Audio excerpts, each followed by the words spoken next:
C'est vrai que c'est 20 ans de tournée, mais finalement pour nous c'est juste une année de plus. Hein. Quelque part on fait un petit peu un break parce qu'on se dit tiens, ça fait déjà 20 ans. Et ouais, ça fait 20 ans, c'est passé vite finalement. Mais on ne fait pas autre chose que ce qu'on a fait pendant 20 ans finalement. Même si c'est la tournée 20 ans. Alors comment on peut définir votre musique ? C'est un pont, c'est un voyage entre les différentes îles des Caraïbes, entre Cuba, qui est un peu Cuba et la Jamaïque qui sont un peu les piliers centraux de ma musique, mais avec des petites escapades vers le merengue dominicain, vers la cumbia mexicaine, vers la cumbia colombienne.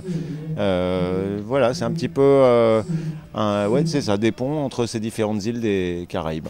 Toujours un chanteur très engagé.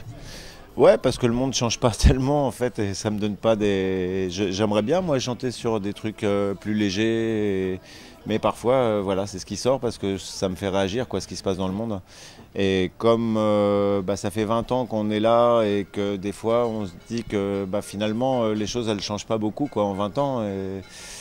Mais ça sert quand même de faire de la musique et de prendre position sur certaines choses parce que c'est notre travail d'artiste aussi, quoi. Alors cette 20e édition de Porto Latino, si on devait faire un retour sur ces 20 années, qu'est-ce qu'on pourrait dire donc, sur ces 20 années de Porto Latino ?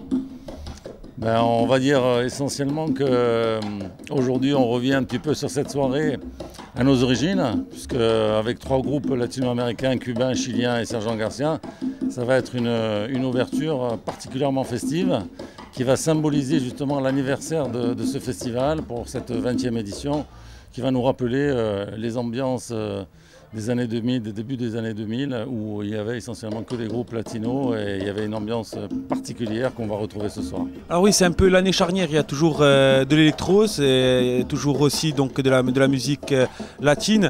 Aujourd'hui, c'est ce mélange qui fait Porto Latino.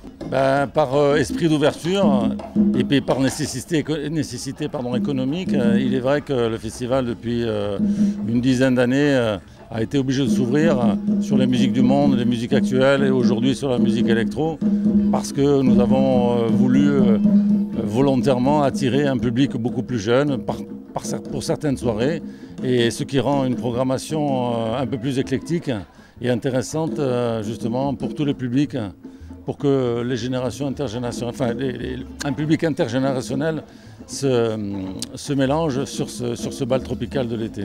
Alors maintenant, qu'est-ce qu'on peut souhaiter pour les 20 années à venir ? Que le festival perdure, tout simplement. On n'a pas l'ambition non plus de tout révolutionner, mais que le festival dure et qu'il dure surtout avec cet état d'esprit.